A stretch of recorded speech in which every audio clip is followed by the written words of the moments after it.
for the Pledge of Allegiance.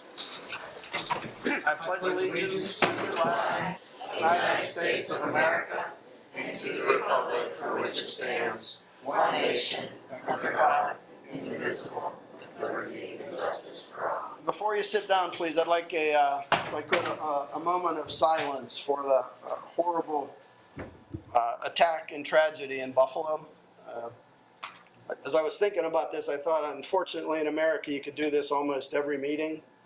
But some of these attacks are more egregious and more devastating than others, and this one falls under that category. Just a moment of silence, please.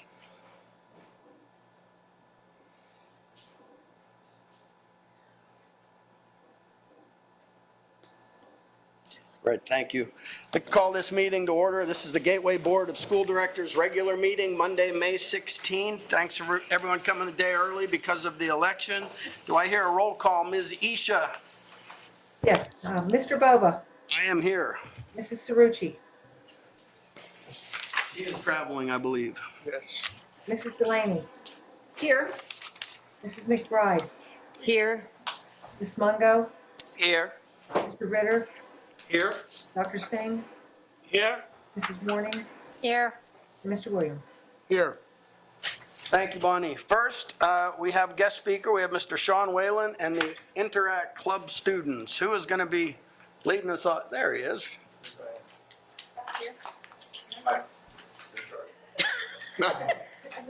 Actually, you are, Mr. Whalen. Hi, Sean. How you doing? Good, how are you? Good. Would you care to take the microphone, please? Introduce yourself. Hi, Mr. Sean Whelan, teach at the high school, and Ms. Delaney wanted to recognize the Interact kids who participated in the Ukraine Walk for Peace we had last Saturday, and Ms. Diane Milowicki is here from the Rotary. She was actually at the event. I was out of town, I couldn't be there, so I apologize for that, but the kids did a great job. Come here, children. Say something. So these guys were on the committee that worked with Ms. Milowicki in planning the event and setting it all up, so would like to say anything about it? We do have some slides right behind Mr. Whelan's head, but go ahead, ladies. Sorry. Well, I'm gonna get this closer to me if it's on. But so this was the Ukraine walk. That was my friend Riley right here. She was saying like quotes of peace for those who are suffering in Ukraine. And originally we spent like a couple months on multiple Zoom calls organizing this event, and how it came out was absolutely beautiful and astounding, in my opinion. We got so much support from the community, and we just got so many like prayers and donations for supporting Ukraine. And it was just absolutely beautiful. And we also had Mr. Person's Gateway High School Orchestra help us in playing some Ukrainian folk songs. It was just Couple chords. just a few. Yeah, I don't think I have the music, unfortunately. Okay. All right.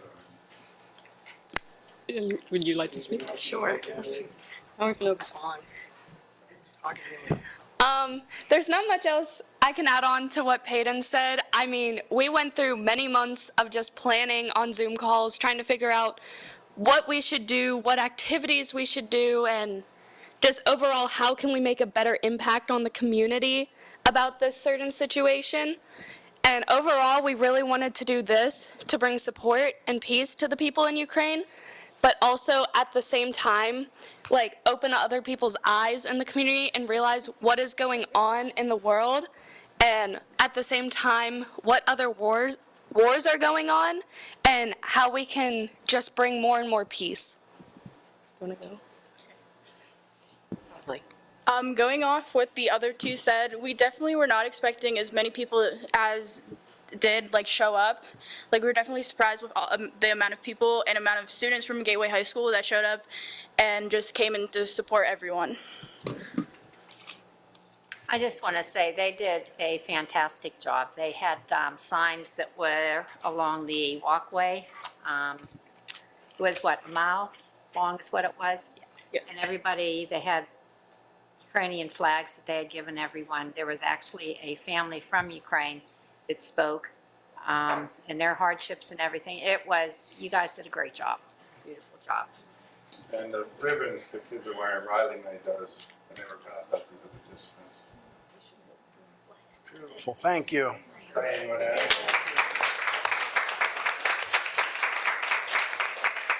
Good evening. My name is Diane Milowicki, and I'm with the Rotary Club of Monroeville.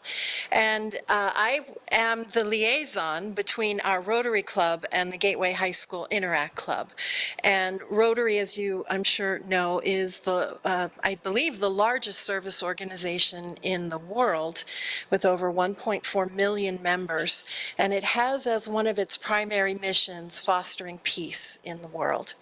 And so we were very grateful to be able to partner with the Interact Club. This was a joint project between Rotary and Interact to bring some focus in our community to the plight of the Ukrainians, but also in general to just embrace the concept and the possibility of the end to conflict and peace in our world.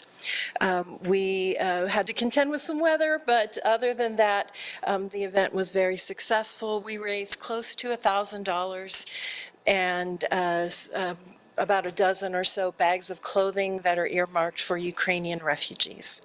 So I'd like to thank Mr. Whelan and the members of the Interact Club, Peyton and Riley and Lucy who are here, and other members who participated in the event and made it a success. Thank you. She does sing too. I thought I had one of the, when you were singing, Let There Be Peace. Oh, no, no, no. Were there any more slides? No. She was singing Let There Be Peace on there. I thought I had it. Mr. Whelan, as always, thank you for everything you do. Great job. Thanks for the recognition. Appreciate it. And for my generation, I'd like to apologize to all you youngsters. We had really planned to leave you a better world. We've made a mess of it. You know, that song that you mentioned was a beauty. We all grew up listening to John Lennon, Imagining Peace. And hopefully we are preparing you for your future, and you can do a better job than we to end this kind of insanity. So good luck to all of you. Thank you. And you don't need to stick around for the rest of this if you don't want to. It becomes very tedious at this point. Thank you very much. Enjoy your night. Thank you. Thank you. Thank you all. All right, we're going to move on to comments from residents on agenda items. I don't think we had anyone sign up. Do we have anyone with comments on agenda items? No? All right. We're going to move to Section A, which is the minutes of previous meetings. We have a number of them. Study session meeting, April 12, regular meeting, April 19, athletic committee meeting, April 26, buildings and grounds, April 26, budget and finance, May 3rd, intergovernmental, May 3rd. We were busy. Make a motion to approve. Second. That motion's been made by Mr. Williams and seconded by Mr. Ritter Bonnie. Any questions on those? Nope. All in favor, say aye. Aye. Opposed? The ayes have it. Okay, you ready, Doctor? Yes, thank you, Mr. Bobo. Section B, financial reports. Mr. Schott?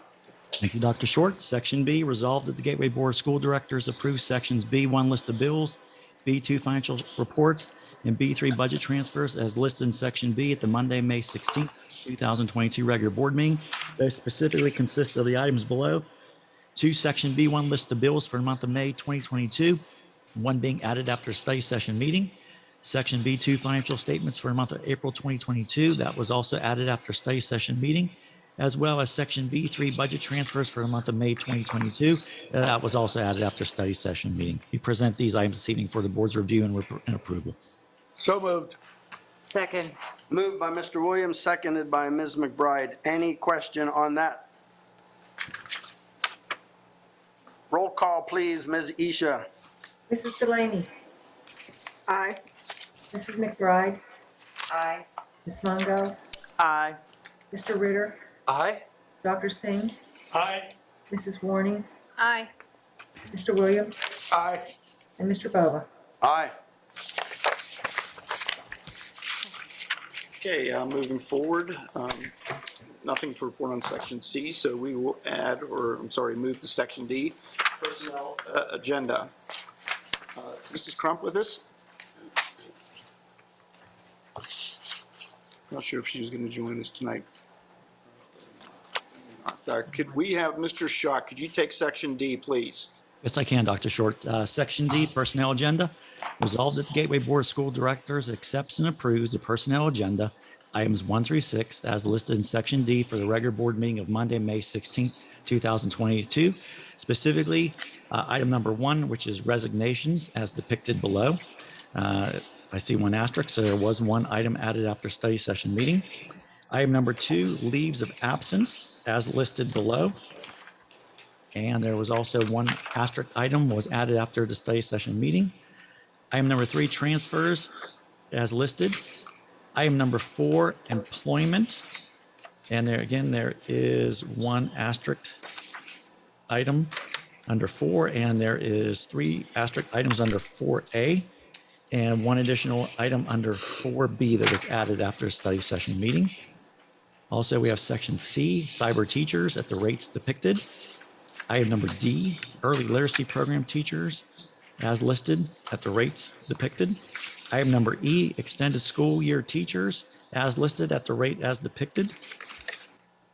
Item number F, extended school year speech therapists for the indicated as depicted and at the rate as depicted. Item number G, extended school year nurses as depicted at the rate depicted. And H, extended school year paraprofessionals as listed. And I do see one asterisk item added after study session meeting at the rate as depicted. And item number I, substitute principal, added after the study session meeting as depicted. Item number 5, school police, added after study session meeting, approved school police officer hourly rates from $25 to $27 effective immediately. And finally, item number 6, the volunteers as depicted. So moved. Second. Motion's made by Mr. Williams, seconded by Ms. Warning. Questions on that section? Is Dr. Fourier already employed at the school? Yes. He is long-term principal who will be retiring. We have talked to him, given the shortage with substitutes, if he'd be willing to take that on in August, and he agreed. I'd like to thank Robin DeCenzo for her years of service to Gateway. She is retiring. So we appreciate all of her efforts. I'd also like to note that 2 of the folks leaving are involved in our school police department. So once again, in the community, anyone you know who's involved in law enforcement who may be interested in working with the district, we are always looking for folks to supplement and improve our security efforts. I have a question on that. I thought Saranovich was staying till the end of the year. He decided that he would not do that, and his last day was Friday. That's Friday. Any other questions or thoughts? I have a question about the security guard at Ramsey Elementary. I'm assuming that the necessary background checks for this position. Obviously, with the school police, there are checks that they have to go through, but I'm assuming that this is all taken care of with the security also. He's been with us in the past as well. Oh, okay, so he has experience. Okay, all right. And they're not armed security. Okay. Question on the employment. Yeah. On the employment of our new police officer, we're showing a rate at 25. We're just raising it from 25 to 27, so we should be making 27? Okay. Correct. Just want to make that noted. Okay. Anybody else? Nope. The ESY paraprofessional, that many students doing ESY. Yes. That's awesome. That's wonderful. This is the most we've had. Huh? Yeah, we struggled last year given, COVID and everything. However, this year it's kind of rebounded and the number of employees have expressed interest. So this is a wonderful Yes. outcome. Great. All right, roll call, please. Bonnie? Mrs. McBride, Aye. Ms. Mungo, Aye. Mr. Ritter, Aye. Dr. Singh, Aye. Mrs. Warning, Aye. Mr. Williams, Aye. Mr. Bova, Aye. and Mrs. Delaney. Aye, with the exception of number 4, employment.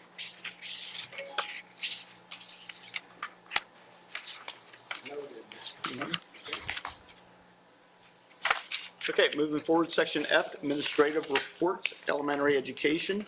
Dr. Rossi. Thank you, Dr. Short. Item number 1 is approve the use of Lexia Learning's digital compliance 4.5 and Power Up at no cost to the district for some remediation and enrichment. Approve the non-public portion by the Title II or Title IV grants for Navigate 360 online professional development. Item number 3 is approve the agreement with EduPlanet for the 22-23 school year. Item number 4, approve the agreement with Design for Learning for Title II, Title IV grant purposes for non-public schools. Item number 5, approve the following new course proposal for Gateway High School, Exhibit A, course title Teacher Academy Seminar, Sports Literature, and the novels readings attached for display in Exhibit C. Item number 6, public display of EverFi. Item number 7, approval of a service agreement with Addiction Treatment Technologies, Care Solace in Exhibit D. Item number 8, affiliation agreements with Carlow University, Duquesne University, and Robert Morris University.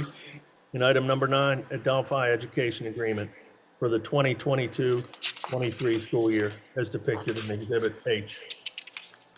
Item number 10, approval of the purge service agreement with Stericycle/Shred-It for the 2022-23 fiscal year as depicted in Exhibit I.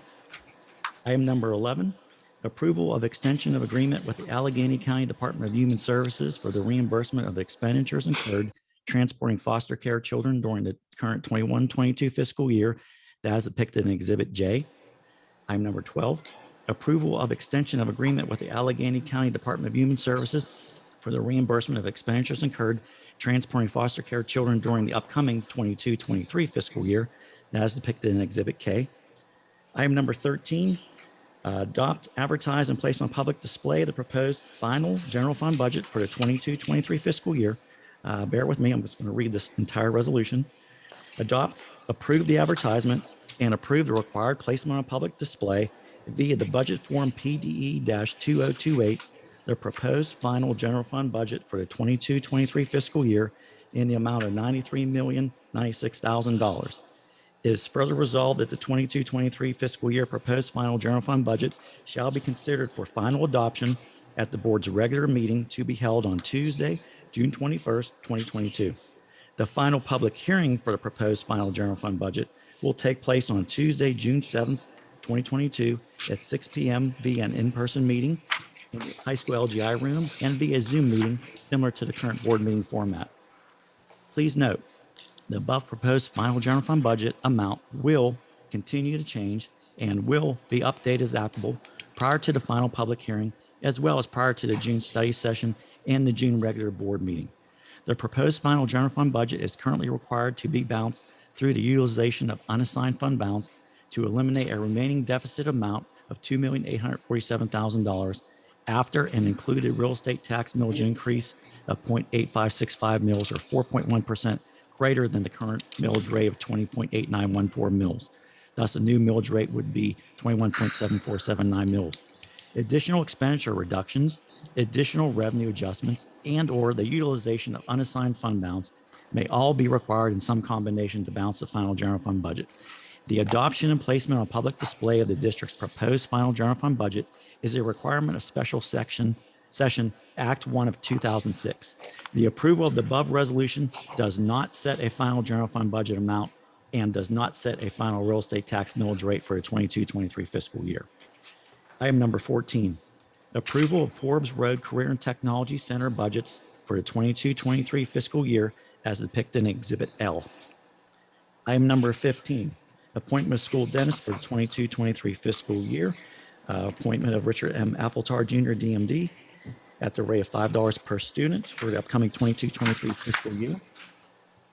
Item number 16, approval of appointment of school board treasurer for the 22-23 fiscal year as depicted.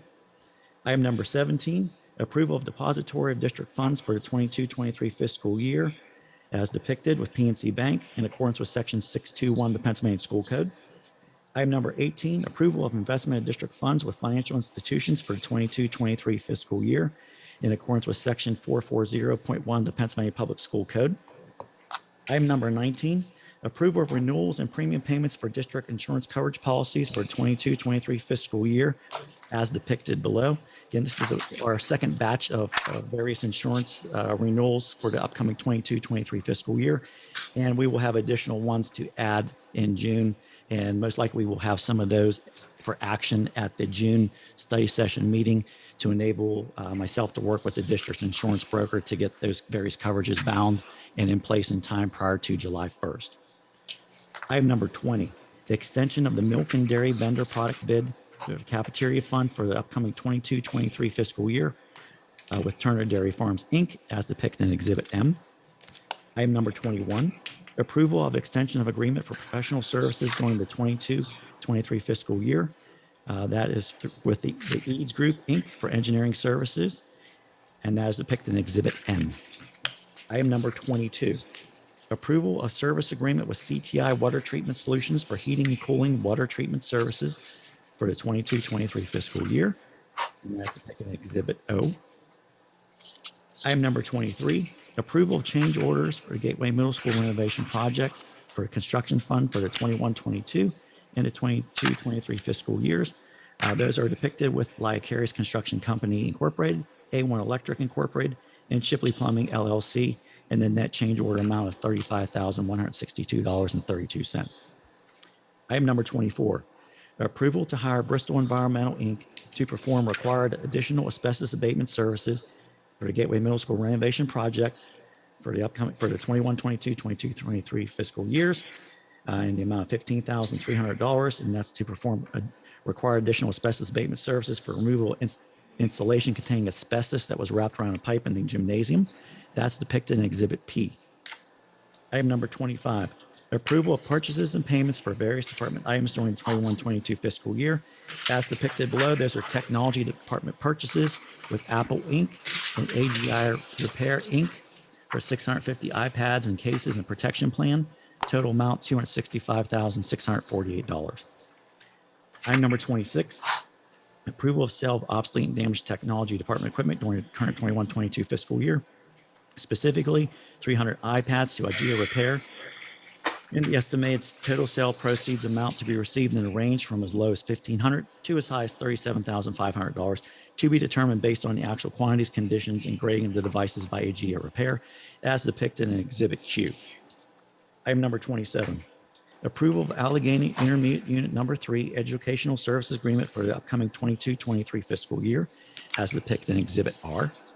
And finally, item number 28, approval of the Allegheny Intermediate Unit Number 3 Memorandum of Understanding for Title III Federal Fund Services for the upcoming 22-23 fiscal year, and that's depicted in Exhibit S. So moved. Second. That was moved by Mr. Williams, seconded by Ms. Mungo. All right, lots and lots there. Does anyone have any questions, any comments on? So I have a question. So where do these exhibits exist? Where are they? Where can I go and look at it? Mr. Schott? I'm there in board docs. On the board doc? Yes.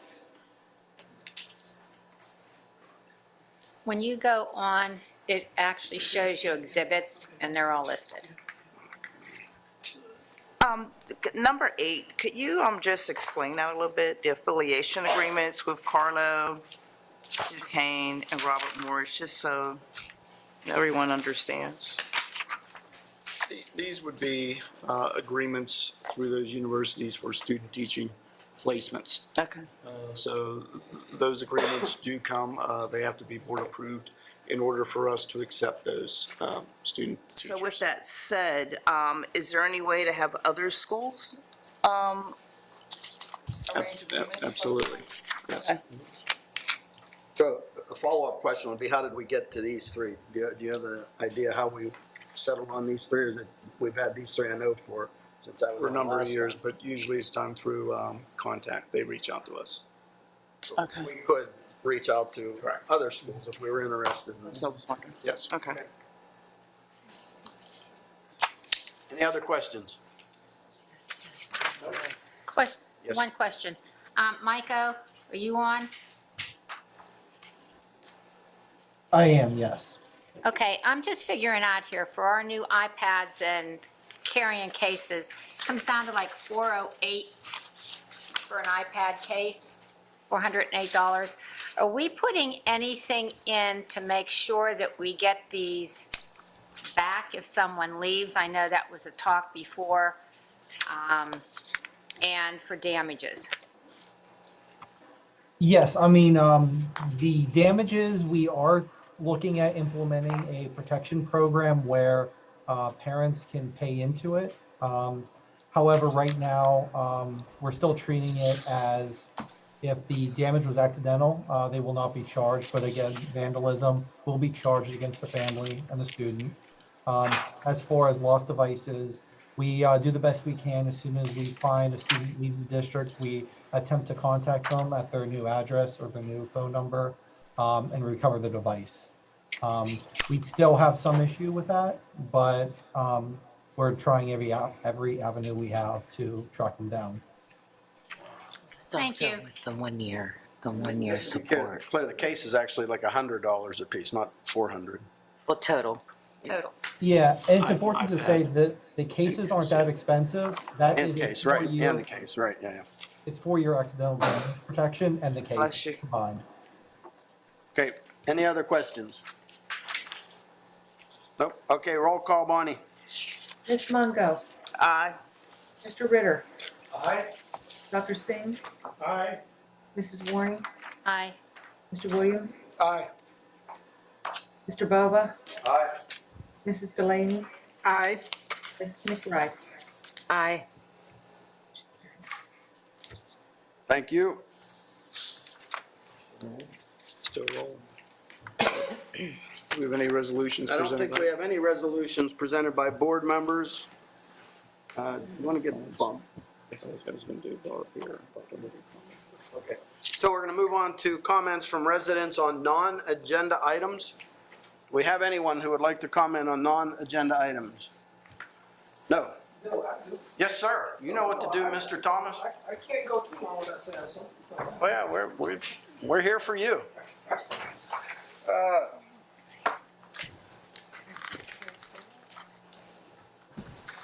Good evening. I'm J.T. Thomas. I'm a resident of Rowville, and I'm also a hemorrhoid to some people, but nevertheless, that's another story. But anyway, I'm here really to really talk to the board and really to a lot of you here. And hopefully some of my comments will not be offensive. I'm not here to offend anyone. I'm not a mean person. I don't hate anybody. But I do think, and what I think and do feel, I do convey. And what's going on in our world today, what happened in Buffalo and California yesterday, and what's been happening in our country politically, I'm not sure that we can, or we do, connect the dots and see how it affects us or how we're party to that. And I'll say this one thing. My mother used to tell me as a kid, ignorance is very expensive. And I had no idea what she was talking about 30 years before. I was kind of slow trying to figure that out. And it is, but in the owner's manual, in the book of Hosea, verse 4:6, if you guys know what the owner's manual is, it says, "My people are destroyed for lack of knowledge, because thou hast rejected knowledge, and I will reject thee." As board members here and stewards of our school district, you have a divine obligation to excel and to the social matriculation of every student in this district. However, over the past year, I think, we've waned in that responsibility somewhat. Unfortunately, I think you've allowed culture, tradition, politics to dictate the interests of all the students in the Gateway School District. The vilification of critical race theory last year by the right-wing evangelicals that came in to a couple of meetings here, and the pejorative and tendentious perception towards diversity, equity, and inclusion has sabotaged every student in this district. I feel that there's been a comfortable, status in terms of maintaining the status quo in many areas here based on the progression we haven't had. In some of the meetings here, I've witnessed a lack of team. Basically, if you was watching the Steelers and half of the guys was running a pass play, another one was blocking, you wouldn't go there for long and watch the Steelers. And sometimes the board, I've seen you in that fashion where you're not on one accord. And we have to look at that and say why. However, I do believe that your trice is not one of selfishness or vindictiveness, but rather lack of knowledge and context. And I say this, and don't take this wrong when I start using white people and black people, because if you die and go to heaven or hell, you're going to be white in hell. If you go to heaven, you're going to be black in heaven. So basically, when I use these terms, don't get offensive. But most white people have a limited information about what racism is and how it works. For many white people, an isolated course taken in college or required cultural competency training in their workplace is the only time they have encountered a direct and sustained challenge to their racial reality. But even in this arena, not all the multicultural training programs talk directly about racism, much less about white privilege. It is far more the norm of these courses, and I've had them in my companies and programs, to use racially coded languages that I paid for, such as urban, inner city, disadvantages, but rarely use white or overadvantaged or privileged. This racial coded language reproduces racist image and perception while simultaneously reproducing the comfortable illusion that race is a problem, what they have. And I experienced that in my own circles, and I've talked to a lot of my white friends who have actually confirmed this themselves. So this is not just me venting what I think. This is where I've gotten feedback from managers, people that I've actually worked with. I think this trauma is the result of not wanting to shift one understanding of racism and race. There are many approaches to addressing this lack of knowledge about racial identity. One of them is to try to develop a positive white identity. And what I mean by that, and one of my white friends told me this, and he said this, he said, "No, in reality, this is impossible because white people do not exist outside the system of white supremacy." I said, "What?" He said, "No, we don't. We can't." He says, like a fish doesn't exist outside of water. Doesn't mean that all the fish are sharks and terrible, but, and he said that doesn't mean that you stop identifying as a white or claim to be Italian or Irish, but strive to be less white. And one said to be less white is to be less racially oppressive. This requires to be more racially aware, to be better educated about racism, and continually challenging racial certitudes and arrogance. To be less white is to be open to, interested in, and compassionate towards the racial realities of people of color. To be less white is to break with white silence and white solidarity. To stop privileging the comfort of white people over the pain of racism for people of color. To move past past guilt and move into action. To be less white for your own liberation and sense of justice, not to save people of color or even the students in the Gateway School District. And I think that this ignorance that we have about where we are, we can't sit by idle and allow things to happen. I personally, I can connect Buffalo with Emmett Till. I can connect with Ahmaud Arbery. I could connect it with Dr. King. And I'm not sure many of you connect what happened yesterday with what's happened here within our city here in Monroeville. There's a connection here. And that ignorance is not knowing. And what I'm challenging the board to do, now I brought some information here that I brought Arthur, not a friend, but a guy I've talked to, named Paul Keeble. I read his first edition back in the early 90s. And this is the fourth edition of his book in terms of uprooting racism. This book is used for educators, trainers, and even board members in terms of actually facilitating board development. And I have a copy for this wonderful board. You guys do a wonderful job, but like I say, ignorance is very expensive. And when I talk to you, I want you to understand what I'm talking about and don't get mad at me. So you got to know what I know, right? So I'm going to make sure that you guys are going to bestow these copies of books on you. And I think they should be read, they should be dealt with, and if not, I'm just saying that, you don't care about our students here in the Gateway School District. You're saying that they're not important. And you're saying that you have actually resolved all the issues in our community. John. John, we're not going to forget you. Thank you, Mr. Thomas. Buddy. Thank you, sir. Thank you, sir.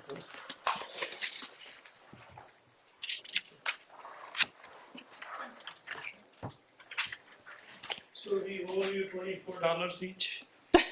I got connection.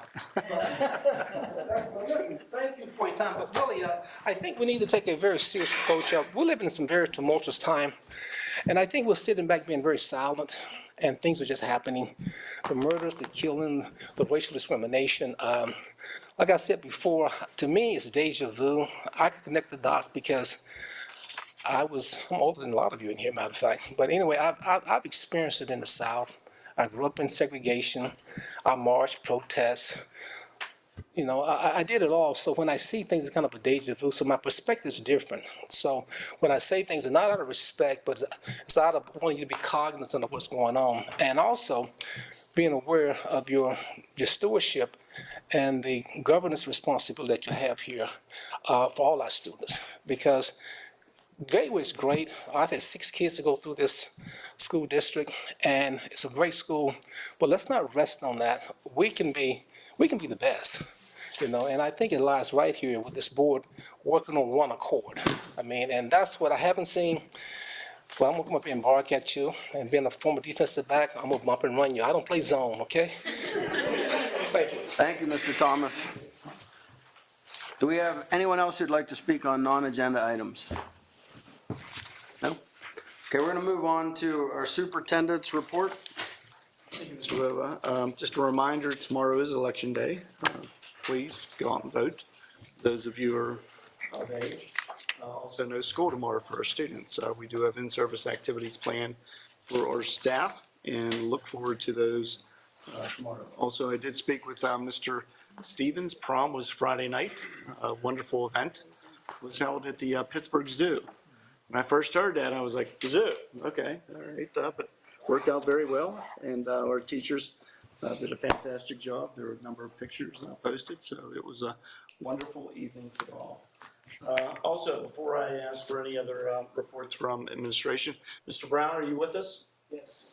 You want to quickly provide an overview of some additional changes that are coming forward with the fields?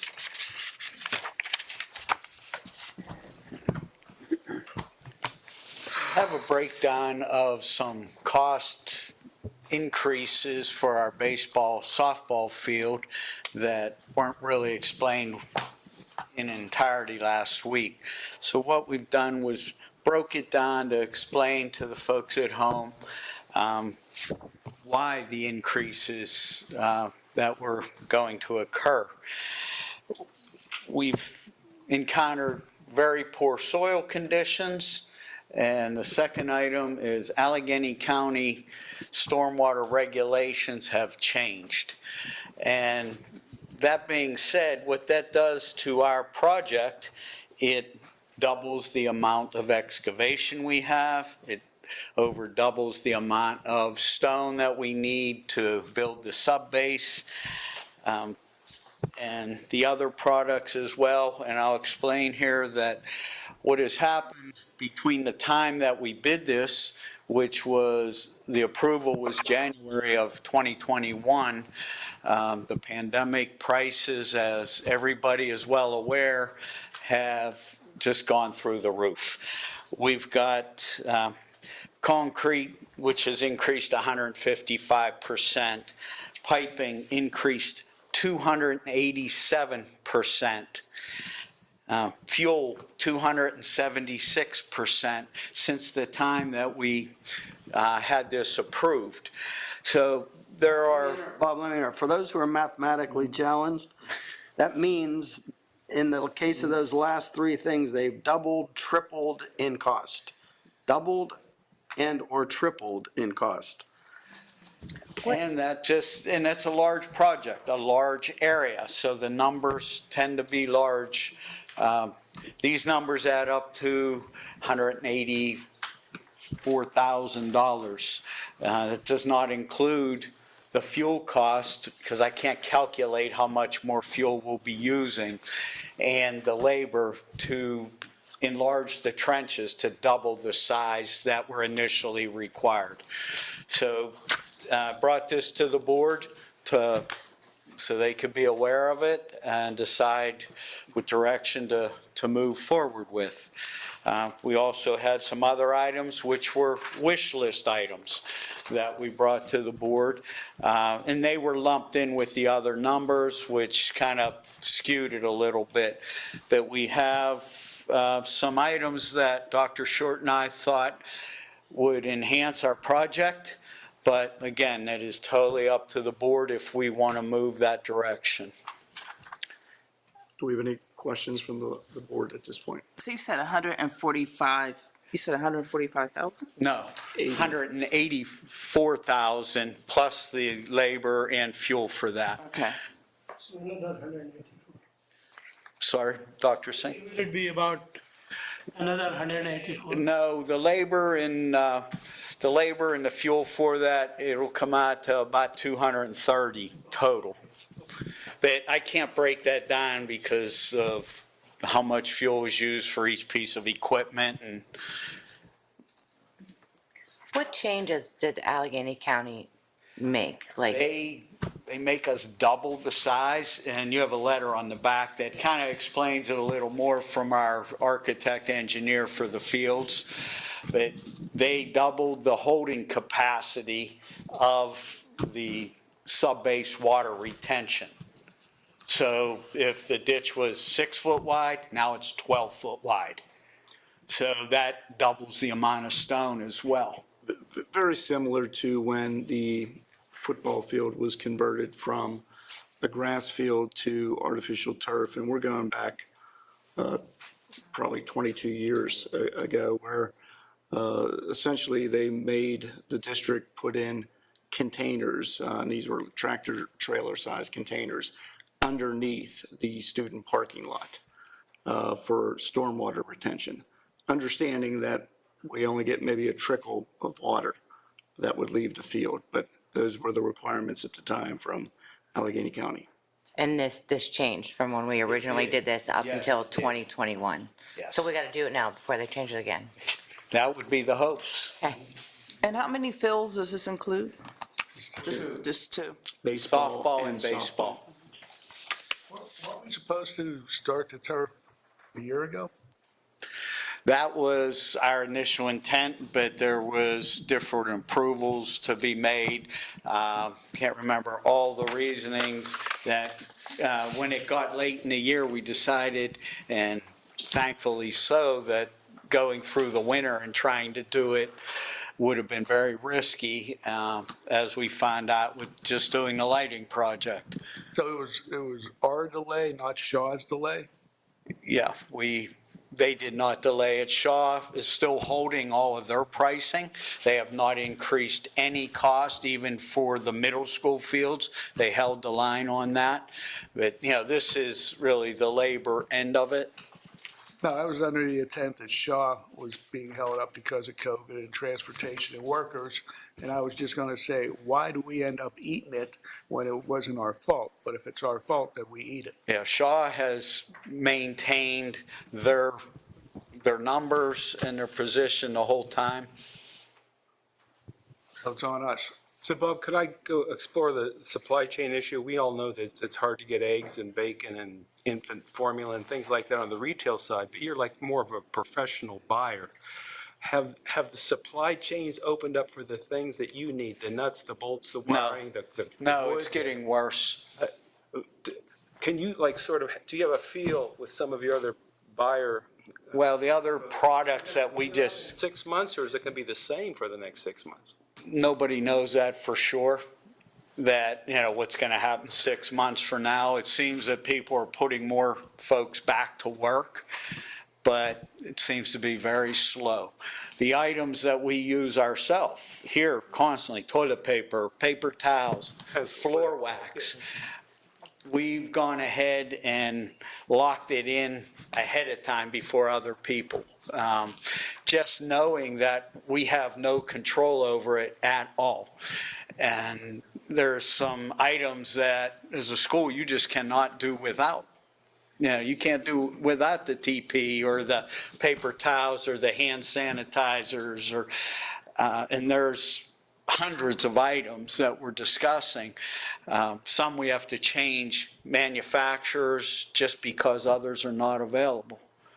At the onset of COVID, we purchased the fogging machines, and they have cartridges that were utilized, and we bought those in bulk, knowing that they would not be available. We have purchased in advance and have in our warehouse the summer supplies that waxes the floors, things like that. Right now, you can't get. That we looked ahead and said, we're going to need it. We purchased it probably about 2 months earlier than we normally would have because we had the opportunity to get it. And that's this, everything made from petroleum. You know, a plastic bucket is, you know, a perfect example. They're not the same price. They're not available as regularly as once was. So when are we projected to start this project? And do we need to pass this change order to begin the project? It is a change order. We have that, you know, contract with Shaw. It is a change order. We would like to get it passed as soon as possible. That's not going to stop us from starting the project if you folks agree with what you're saying. It still has to be approved as a change order. So Mr. Shaw tells me, so, and I follow his guidance when it comes to those things. The turf is due here the end of July, first week in August, which meets our schedule. It's already in the process. When's excavation supposed to begin? Well, we wanted to start at the end of this month, the beginning of June, just to start. There's a lot of moving parts to the whole project. If the turf and the excavation is starting on your wish list, you have additional field turf. Would it make sense to look at that and do it all at the same time? It would. So what are the benefits of getting an additional 85,000 square feet of turf in that area? Well, there's a lot of my thoughts on that, but what it does is it eliminates all the grass fields from up at that area. It allows all the practices, additional practice facilities. It's not large enough for game facilities, but extra practice for facilities which we could use. We're juggling schedules every day, myself and Don Hall, to get everybody on these fields. So it allows us to add additional practice facilities for soccer, lacrosse. Could that benefit any other sport that you want that would be outside would have extra space. Would it be up to par to rent out that space also? It would, based on the particular sport that's in, you know, that's looking into it. You know, we can't fit a whole soccer field up there or something like that, but there are smaller team sports that could possibly use that. What would be the additional Softball, cost? midget soccer, the younger kids, you can get multiple fields, an additional softball fields fits there. Yeah. What would be the additional cost for that? That is $845,750. Now, if we wait, we take the chance that the price might go down. Yes, you do. How much did we make in rental of what and I know we've had COVID, but, I mean, what do we make in rentals? We do not make a whole lot based on what's up there because the usability is very limited. The dirt fields. Example, would you say $25? We were charging $25, which is a very old price from the board. That might be 15, 20 years old. Dirt and grass field, whereas other districts are charging upwards of $200 an hour. for an artificial turf field. Our high school team couldn't use it half the time. What is a wall fence? Champion I wall am fence. so sorry, I know nothing That's about okay. baseball. What that is it's a fence that is solid in nature that resembles a professional baseball outfield fence versus a chain link type fence. So a $40,000 difference from a champion wall to a chain link. Yeah. And it. 30,000. 30,000. Yes. Question, does that include the girls' field also? For champion wall, no, it does not. Oh, snap. So we're anticipating with what we would be doing with the turf and on, with hopefully more rentals, is going to be paying for itself. I mean, that's the In time. goal, and There are- increasing the price as well as having more people rent. That would be able to essentially put up a dome during the off-season that allows for rentals to increase, but also would allow our students to benefit from an indoor There are facility. also local establishments like Atlantic Coast Baseball, for instance, that holds tournaments in this area constantly, both softball and baseball. They utilize all the township fields, our fields, Plum's fields. It's quite a busy season. They would use it at least twice a month during the seasons, where we couldn't handle their needs before with the dirt fields. A little bit of rain and their weekend was wasted. And people travel from many states away for these. It's very. Charge them more than $25 an hour. Absolutely, and I've had conversations with them, what they're paying in other venues, and that's something that, you as the board have to decide. We just bring you some options and ideas and work with the athletic committee on that. Would the cost of maintaining the grass up there on that 85 square foot, would that be lowered? If we did it in turf, absolutely. There'd be no That's grass to significant. cut. Now we spend quite a bit of money on field products to keep the infield, the way it needs to be, to keep it dry, to keep it soft. So all of that goes away. How much would you If say you you don't have a spend a dirt season? field, you don't need any of that. How much is that per season to maintain a? Somewhere around $20,000 just for the material. And then starting at the beginning of March to normally when we have summer ball and fall ball, from beginning of March to into October, we have men working on those fields every day, preparing them for for the playing time. So the man hours and the labor. Those man hours can be utilized elsewhere. What's the warranty on the turf? Their warranty, I believe, is 8 years, if I remember. They also did our football field. We had 10 years out of it. Anticipating 12 to 14 years out of these. Because of the spacing and how you play. It's not up and down the middle of the field, so. 10, 15 years. And the initial expense will be the excavation, That's the biggie. because in, said 8-10 years go by, we don't have to put a new base down, we don't have to excavate, we just replace the That's carpet. 100% correct, which we did this fall when we had to replace the turf on the football field. We had no base work to do. That was done. So it was a relatively quick turnaround. And we spent the money back in the day to get a good base put in.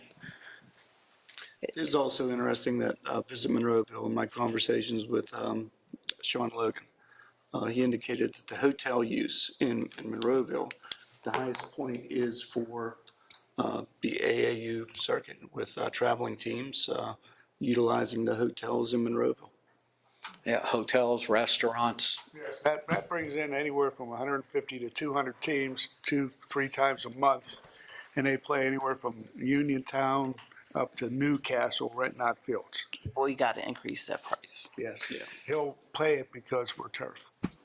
So Bob and Paul Short, could you tell me one more time, what is the? Paul Short, is that a hybrid? Oh, sure, it's a hybrid. Tell me, I'm getting tired. So what is our next step? Should we try to pass something now or wait till next meeting? What is your recommendation for the school board now? Well, leave that up to Dr. Short. Well, I'll give you my opinion. We've just told the folks about these additional costs. So we need to give them time to respond and tell us what they think about this. So I'm certainly not comfortable voting tonight about it. We will have time to digest it. I think study session 14th. 14th? Yeah, I think Go so. over everything on the wish list. Yeah, I was gonna say that, yeah, we, Yeah. We have to stop calling it a wish list too, by the way. That sounds. Yeah, no, That was his terminology. You're right. I'm following the leader. so, Big thing about the fencing, if you have an opportunity to go up to our stadium, you'll see an existing chain link fence that is worn, Over 20 years old. pushed in, lawnmowers have hit it. I mean, it is not something that I would recommend keeping if you're doing a facility. Now, Bob and I did talk where you're able to keep the poles that are in place, that are embedded in the ground. The only thing we would have to do is simply replace the chain link portion of it. So, well, versus the champion wall fence, would we be able to use some of the existing, again? some of those poles may be utilized, but also there is sponsorship with a permanent wall This fencing, is it, as well. Oh, so then we can make money back that, oh, Pay for it. the fencing that you're talking about, is it the one that has like, that nothing can get through? Correct. Yeah, it's a solid fence is what it is. You can see through it. No, You can see through it. you're talking about something, you're not talking the about that champion stuff wall. in the Okay. front. Yeah, that's a different product, yes, that's a netting. So, how does this champion wall fence hold up? I guess we won't have the lawnmower problem if we do the surf, so never mind. But you Turf. said there'll be sponsorships for the wall. It Okay. can be because of the nature Signage. of the surface, right? Like, let's say someone had a business teaching driving, for example. Put something on there, but the question about the softball field was a perfectly valid one. If we're gonna do this, we should obviously consider fencing theirs in the same way for the same reason. So we need to get a price on that. We can do that. If you stand in the outfield behind the champion wall, can you see through it, or you can't see through either way? No, you cannot see through it either way.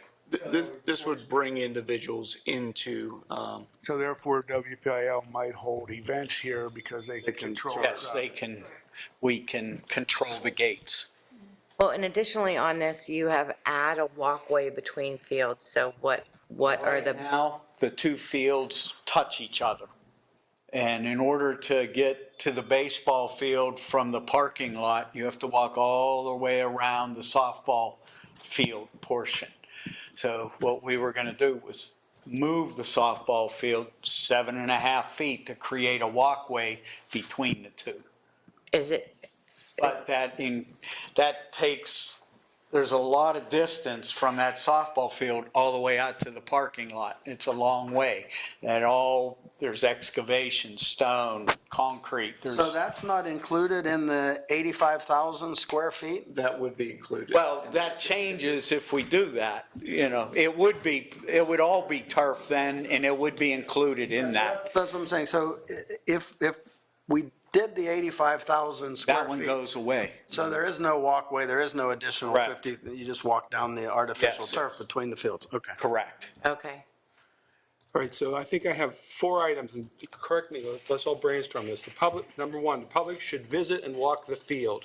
Number 2, the public should look at the YouTube video where someone offers a description of that field's layout in the proposals, right? So that's 2 ways that they can see what's going on. Third would be the public should offer input to somebody. Should it be the athletic committee, the board of directors, the athletic director?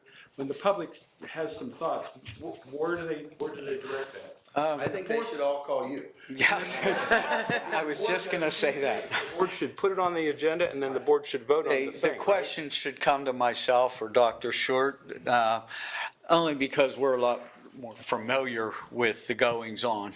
Okay. The channel will go to you guys, right? Okay. So if we do the 85,000 square feet, we're eliminating the walkway. Yes. So we're eliminating that line item. But we're still talking about adding 2 bleachers.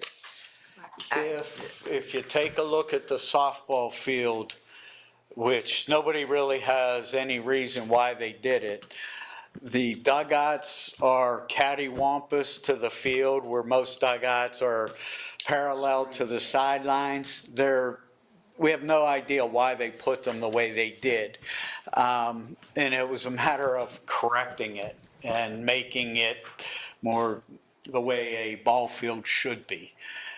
It's hard to explain, but one is almost behind a dugout and turned awkwardly. Again, this is. It was 25 years ago. We don't know why. Artie, were you on the board then? I got on right after that fiasco. Good answer. So we don't think there's like a pipe or a gas line or a sewage or a mine shaft? It's initially what I was thinking, truly. But that's a surface thing, but we really have no idea what they were thinking. So if we say yes to this, we could end up falling down a 80-foot mine shaft? No, it's that area is all filled in. There's no shafts. Okay. Explain to everyone, I mean, we're going back 40 or 50 years. It was called Radio Hill. If you were. It was all what kind of hill? Radio hill? Radio Hill. There was a radio tower. That's right. I see. Located on that piece of property. And if you were standing at what is now the Gateway High School entrance, you could not even look across to see Route 48 or the plaza. There was a hill probably 100 feet high. Thousands and thousands of truckloads of rock and dirt came off of that area. And then they filled the field, the deviations, with mine spoils is what we have up there.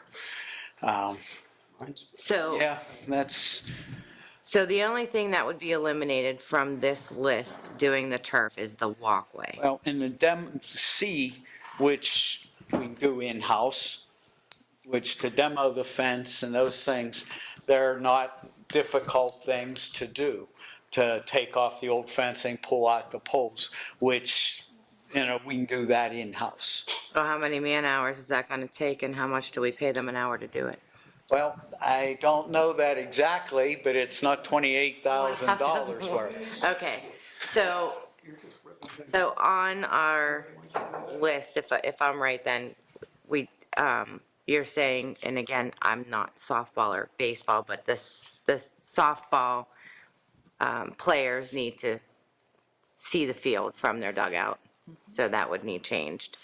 The fencing for the softball field and backstop, what's going on there? Again, that's that chain link that is just decayed. So it would be a champion wall fence as well? Well, he had put in a price to replace it. Yeah. Which, if we do champion wall, I'll have that price for you within the week. That's the one you want the champion wall fence in? Price in C, in D. for the girls. Okay, so you're gonna get us the price on the champion wall fence. And then with the champion wall fence we have here, the benefits of that would be you would bring in Whippeal, we could get sponsors, and you'd have more control over the field. Or stadium, high school stadium, because of the type of facility we have. We've hosted soccer, football, you name it, every event comes here. The benefits, there are boosters, organizations who retain the profits for many playoff games, so. And you have more control on who's walking on and off the field, okay. And then the turf is the turf, and we've discussed the benefits and downsides of that. Did I miss anything? Going back to A, it says add 2 bleachers and dugout We concrete. move the dugouts, we have to move the bleachers because of the proximity they are right now. So we're not adding new bleachers. No, we're relocating them. And what's the 5-foot sidewalk? Connecting from the walkway between the fields to connect to the bleachers and dugouts around the perimeter of the softball field on the home plate side. Not the whole outfield, but add sidewalks in there. So just to recap my last couple, 3 or 4 steps, so we can agree on this. So the public's going to offer input to Bob Brown and Bill Short, who will triage and pass those comments on to the board of directors. Then we will place something on the study session's agenda. Then a week after that, we will vote on something.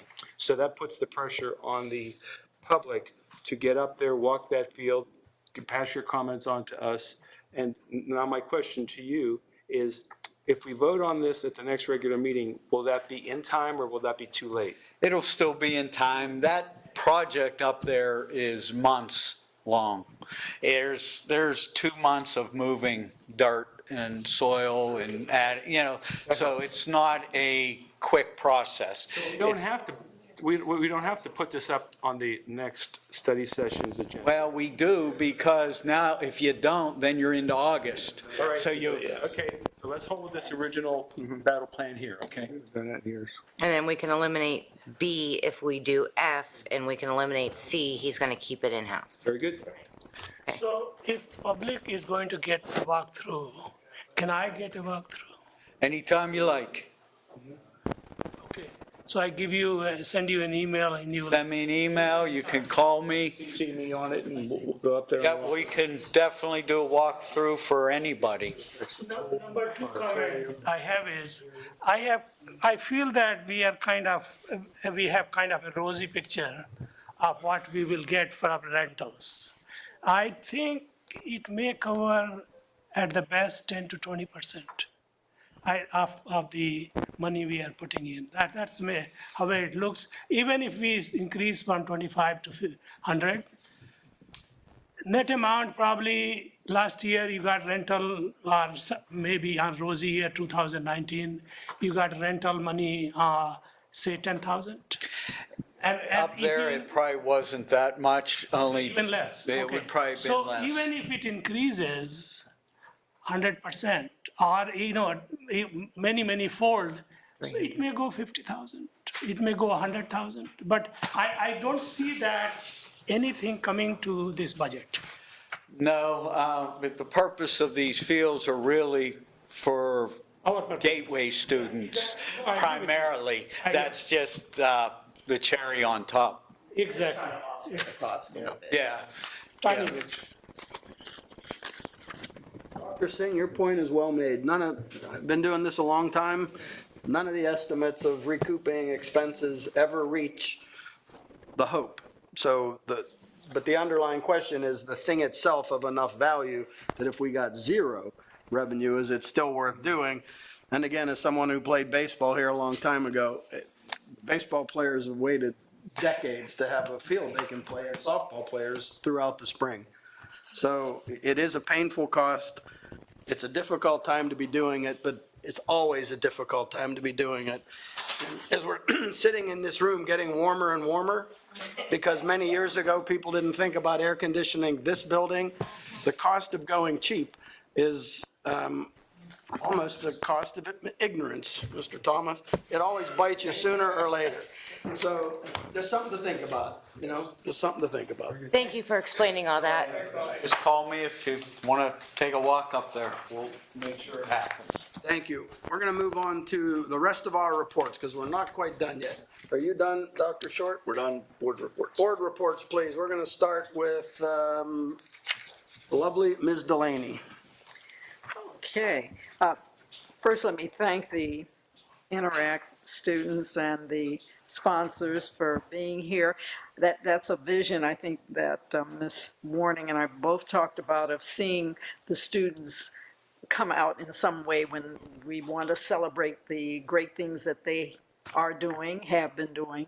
So we want to keep encouraging that, and you'd be surprised that it'll leave an impact, that they attended a board meeting at some part of their young life and will maybe be a board member at some other stage of their life. And I really also appreciate the large attendance that we have at our meeting, and it's very encouraging because we are all here for the same purpose, many of you that are educators, and we want to do what's best for the kids. We don't always know what that will look like, but we're going to keep trying to do what's best for the kids. And speaking of celebrating that kids, hopefully, as well as adults, it says Get Caught Reading Month. So May is Get Caught Reading Month, and there's no better challenge than to get caught reading month in May. All month long, wherever you go, the campaign challenges everyone of all ages to get caught reading. So you carry a book, a magazine, or something, and pass that on to your students, your kids, and whoever, to get caught reading. And another thing, since we're going to be coming up on Memorial Day, I thank Mr. Bova for mentioning the horrific incidents that have occurred in our country, and it's also just in the world, but we need to focus on, you know, how can we be better to help our own country as we focus on the larger world. This is National Military Appreciation Month as well in May, and we are coming up on Memorial Day, so we want to be mindful of all of our service people. And that's all I have. Thank you, ma'am. Ms. Warning. Just a couple of things. I just want to welcome Amanda Bernard. She's going to be our new HR person. We met her this evening. Hopefully she's going to step in and take over where Trish left. Also, tomorrow night, our volleyball team is playing in the first rounds of playoffs. This is the first time for, trying to think how many years it's been since they were section champs. So they play tomorrow at our sports complex at 7:30. If you're not doing anything, go up and see them. They're doing a great job. Thank you, everybody, for coming. Love to see everybody here, and I will be setting up an athletic committee meeting to up our prices for rentals. Well, thank you. Baseball plays tomorrow night. Oh, okay. I didn't see that on the thing. Where's the game at, Mr. Williams? Over the Moon. Okay. Park. You know what else I meant to thank Mr. I'm sorry. I was just going to say I meant to thank Mr. Thomas for giving us books that we can get caught reading too. Absolutely. Just to reiterate, our baseball team is in playoffs also. They're playing at Bethel Park tomorrow at 2:00 in the afternoon. Hopefully, we might get a live stream, and good luck to both the teams. And that's it. Thank you, ma'am. Ms. McBride. I just wanted to thank the Rotary and Interact for showing us what they did and helping with the, doing the Walk with Ukraine, but helping with that, with the plight of those people over there. And yes, Mr. Thomas, for the book, I actually have heard of this book, so I'll get caught reading in May. That's about it. Thank you. Ms. Mungo. I have nothing. Thank you, ma'am. Mr. Williams. I'd also like to thank the Interact Group and everybody involved with that. It's nice to see our students and Got time to look at prom all pictures. involved in something like that. It brings a smile to my face because of things that we usually do up here. We don't get too many smiles, get a lot of headaches. but that's nice to see. Keep bringing that type of stuff to us. I really love seeing that. Hats off to the Forbes kids. They're graduating tomorrow over at Allegheny Valley. So it was Wednesday. Yeah. Thank you, Mr. Thomas. Appreciate, you coming here and Wednesday night. educating us. Wednesday night. Wednesday. Wednesday night, sorry. Appreciate it. But that's all I have. We want the same play, that's all. Thank you. Dr. Singh? I want to thank Susan for arranging a trip to South Bay Art School District. And it was, for me, it was very educational experience.